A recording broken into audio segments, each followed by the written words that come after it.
बिस्मिल्लाहिर्रहमानिर्रहीम। नाज़रीन, मैं होराइजन निमोर, आप हमारे यूट्यूब चैनल देख रहे हैं। नाज़रीन, आज व्लॉग शुरू करने से पहले आपसे एक क्वेश्चन है। एक आपसे सवाल पूछेंगे, एक सवाल का आपने जवाब देना होगा। वो ये सवाल है, या इस सवाल का आपने जवाब देना होगा कि क्या पीडीएम सरकार को ये नहीं मालूम कि जितने भी ये आप पीटीआई के ऊपर या तहरीक इंसाफ के खिलाफ जिस तरह के एक्शन लेते हैं, या जिस तरह की मार धाड़ पकड़ धकड़ या ये सब कुछ जैली हथकंडे अपनाते हैं इनके खिलाफ, तो उनकी इतनी ही पॉपुलैरिटी इंक्रीज होती है, उनकी इतनी ही पॉपुलैरिटी पीक के ऊपर जाती है। क्योंकि ये इस सवाल का जवाब एक छोटे से बच्चे को जो है वो मालूम होगा। अगर आप किसी भी गली मोहल्ले से एक छोटे से बच्चे को पकड़ ले तो वो भी इस चीज का जवाब आपको देगा। तो फिर ये क्वेश्चन आपके माइंड के अंदर आएगा कि क्या इनको नहीं मालूम, या ये सब कुछ पीडीएम सरकार, क्योंकि इनको आप नाअहल हैं, ये नाअहल होगी, ये नालायक है, ये नकमी है, ये सब चीजें दुरुस्त है और 100% दुरुस्त है। और इन सब चीजों को आप एक तरफ रखकर कुछ लम्हों के लिए ये सोचें कि फिर भी जिस तरह की भी ये है, फिर भी ये जो है वो हुकूमत है, हुकूमत वक्त है। इनके पास वो तमाम रिसोर्सेज हैं, इनके पास हर वक्त वो रिसर्चर बैठे हैं, इनके पास वो हर वक्त वो एनालिस्ट बैठे हैं जो हर वक्त जो है इनको सर्वेज या इनको जो है वो हर वक्त इस तरह की जो चीजें हैं वो रिप्रेजेंट कर रहे होते हैं, अपना डाटा पेश कर रहे होते हैं, इनको बता रहे होते हैं, लम्हा बालमा इनको अलर्ट रख रहे होते हैं, आगाह कर रहे होते हैं कि अब जो है वो फलाने की पॉपुलैरिटी या फलाने का पॉपुलैरिटी ग्राफ या फलाने की जो एक मकबूलियत है वो इस हद तक पहुंच गई या वो इतनी पीक के ऊपर चली गई है। तो फिर आपके माइंड के अंदर ये क्वेश्चन आएगा कि क्या ये सब कुछ ये जानते हुए भी ये पीडीएम की सरकार या ये जो एक टोला है, ये सब कुछ जानते हुए भी जो है वो ये इतनी बड़ी बड़ी जो है वो खुद ही अपने हाथों से पीडीएम को या खासतौर के ऊपर ये तहरीक इंसाफ को खुद ही बूस्टअप कर रहा है और खुद ही उन्हें जो है वो ट्रेंड के ऊपर लेके जा रहा है। ये भी आपके माइंड के अंदर क्वेश्चन आएगा कि ये सब कुछ क्या बेवकूफ है, क्या अपने आप को बेवकूफ समझते हैं कि ये सब कुछ जानते बूझते हुए इस तरह के जो है वो खतरनाक तरीन स्टेप ले रहे हैं और खुद ही पीटीआई को जो है वो मजीद पॉपुलर और उनको जो है वो मकबूलियत की बुलंदियों के ऊपर पहुंचा रहे हैं। क्योंकि नाज़रीन, आपको एक बात मालूम होगी कि पिछले 2 हफ्तों से 9 मई से जब ये क्रैकडाउन एक स्टार्ट किया गया था इमरान खान साहब के खिलाफ और फिर तहरीक इंसाफ के तमाम जो है वो प्रोटेस्टर्स के खिलाफ या उनके जो है वो कारकुनान के खिलाफ, तो तब से 90% लोगों की जो तवज्जो थी, जो 90% लोगों का जो माइंड सेट था, जो वो सब कुछ डायरेक्टली ऑटोमेटिकली इस तरह से चेंज हुआ कि किसी को एहसास भी नहीं हुआ।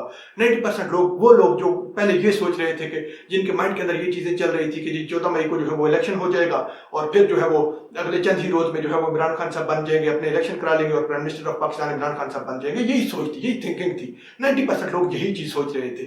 मगर अब वही 90% लोगों की तवज्जो बिल्कुल एक और जानब शिफ्ट कर दी गई है और उन्हें मालूम ही नहीं है। अब सबकी नजरें वो लगी है कि जी जमान पार्क के ऊपर अरेस्ट हो रही है और रेड हो रही है और पुलिस का छापा लग रहा है, या फलाने कारकुनान पकड़े गए, या फलाने एमपीएल या फलाने एमएलए पकड़े गए। इस किस्म की सोच लोगों के माइंड के अंदर चल रही है, वही 90% लोगों के दिलों के अंदर। अब असल मकसद क्या था, हम रियलिटी की तरफ आपको ला रहे हैं। असल उसका मुद्दा क्या था कि ये सब कुछ ड्रामा क्रिएट करने का असल मकसद क्या था, ये हम आपको इसका जवाब देते हैं। क्योंकि आप एक बात माइंड के अंदर रखिएगा कि 9 मई को जब इमरान खान साहब को अरेस्ट किया गया है तो उसके बाद से अब तक इस तरह की बड़ी बड़ी वारदातें डल चुकी हैं कि आपको बिलीव भी नहीं, आपको मुश्किल हो जाएगा, क्योंकि किसी भी मीडिया ने ये चीजें शो नहीं की। अब आप देखिएगा, पहली बड़ी वारदात डाली गई थी 10 मई को, 11 मई को डान ने इसको रिपोर्ट किया है, डान ने और इसके अलावा किसी भी जो है वो न्यूज़पेपर ने इसको जो अभी तक रिपोर्ट ही नहीं किया। और खासतौर के ऊपर उर्दू के न्यूज़पेपर का तो सवाल ही पैदा नहीं होता कि किसी ने इस चीज को रिपोर्ट किया हो। अब आप थोड़ा सा देखिएगा, Shehbaz gets clean chit in money laundering cases. अब ना देखें शहबाज शरीफ के ऊपर जितने भी मनी लॉन्ड्रिंग के केसेस थे, अब आप थोड़ा सा आगे देखिएगा, थोड़ी सी तफसील आपको बताते हैं, फिर आपके साथ डिस्कशन करते हैं। The NAB on Wednesday told an accountability court that it found no evidence of corruption और money laundering against prime minister Shahbaz Sharif and his family members and others. अब नाज़रीन, जो खास तौर के ऊपर जो इमरान खान साहब जो है वो ये मुतअद्दिद बार अपने जलसों में, अपने धरनों में एक ही चीज के ऊपर अवाम को कन्विंस किए हुए थे, वो ये थी कि जो शहबाज शरीफ के ऊपर मुबैना तौर के ऊपर 600 अरब डॉलर की ज़ायद करप्शन के जो चार्जेस थे, जो एक केस था, वो सब कुछ जो है वो खत्म हो गया है। अब उसके अंदर क्लीन चिट मिल चुकी है। इसी चीज के ऊपर जो है इमरान खान साहब जो है वो अपना एक अवाम को बताए हुए थे, आगाह रखे हुए थे।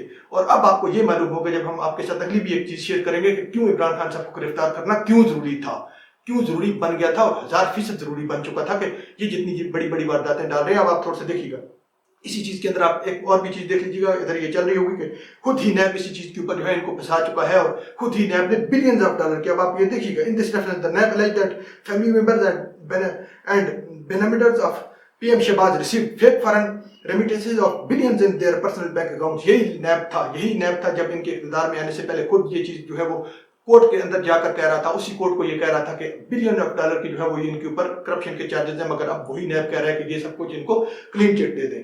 न सिर्फ इनको मिली है, अब आप आगे देख लीजिएगा, other accused include PM Shahbaz wife Nusrat साहिबा, यंगर सन सुलेमान शहबाज, आगे doctor Javeria Ali and Rabia Imran and son in law Haroon Yousuf. ये इन सबको जो है पूरे के पूरे खानदान को क्लीन चिट मिली है। पहली वो वारदात थी। अब दूसरी बड़ी वारदात आपके साथ शेयर करते हैं, थोड़ा सा ये अब देखिएगा। अब जीवीएस ग्लोबल विलेज स्पेस, अब ये आपके साथ एक इंटरनेशनल चीज है। अब देखिएगा, 20 मई 2023 आज के दिन की ये खबर है। No evidence of corruption, PM Shahbaz gets clean chit in Ashiana housing scandal. अब ये भी आपके माइंड के अंदर अब चीज आनी चाहिए। अब इसके अंदर जो इल्जाम था इनके ऊपर 14 अरब डॉलर का, ये आप देख लीजिएगा, according to NAB the contract for housing scheme. अब ये नीचे देख लीजिएगा, ये हम इसको वो मार्क भी कर देंगे। 14 बिलियन डॉलर के जो है शहबाज शरीफ और इनके जो है वो उसके ऊपर इल्जाम थे कि इन्होंने इस तरह की जो है वो करप्शन की थी अपने ठेकों के अंदर। तो वो भी आज उसके अंदर भी जो है इन्हें क्लीन चिट मिल चुकी है। और क्योंकि अब आप एक अपने माइंड के अंदर रखिएगा कि किसी भी छोटे से किसी भी शख्स को, चाहे वो वज़ीर आज़म हो या अपोजिशन लीडर हो या चाहे ये कल अपोजिशन में भी हो, तो फिर अगर ये बड़े बड़े केसेस थे, ये दो तीन बड़े बड़े केसेस थे, जो मेजर केसेस थे जिनके ऊपर इमरान खान साहब अपनी पूरी तवज्जो लगा रहे थे। क्योंकि इमरान खान साहब जो है वो या कोई भी और प्राइम मिनिस्टर हो पाकिस्तान का, वो इतना बेवकूफ़ नहीं होगा कि कल इनको जो है वो शहबाज शरीफ को या आसिफ अली जरदारी को जो है वो 1 लाख या 2 लाख या 4 लाख या 10 लाख के केस में फंसा रहा हो। क्योंकि फिर दुनिया के अंदर क्या इंप्रेशन जाएगा कि आप इतने बड़े जो है वो बंदे को जो है वो आप, या इतने बड़े पॉलिटिशियन को, जिस तरह के भी हैं, चाहे करप्ट है या जो कुछ भी है, आप उसको जो है वो एक छोटे से केसेस के अंदर जो है वो फंसा रहे हैं। फिर दुनिया के अंदर बैड इंप्रेशन जाएगा और उल्टा जो है वो ये फिर उसको खुद ही जो बंदा इल्जाम लगाएगा इस तरह का छोटा सा, तो फिर खुद ही जो है वो इस तरह का जो है उसकी अपनी ही क्रेडिबिलिटी गिरेगी। तो ये आप अपने माइंड के अंदर रखिएगा कि ये जो बड़े बड़े मेजर केसेस थे या उनके अंदर क्लीन चिट मिलना शुरू हो गई है। तो ये नाज़रीन कुछ आम 3 अपडेट्स थी जो हमने आपके साथ शेयर किए। इंशाल्लाह नेक्स्ट ब्लॉग में मिलते हैं। अपना ख्याल रखिएगा और अपने चैनल का भी अल्लाह हाफिज़।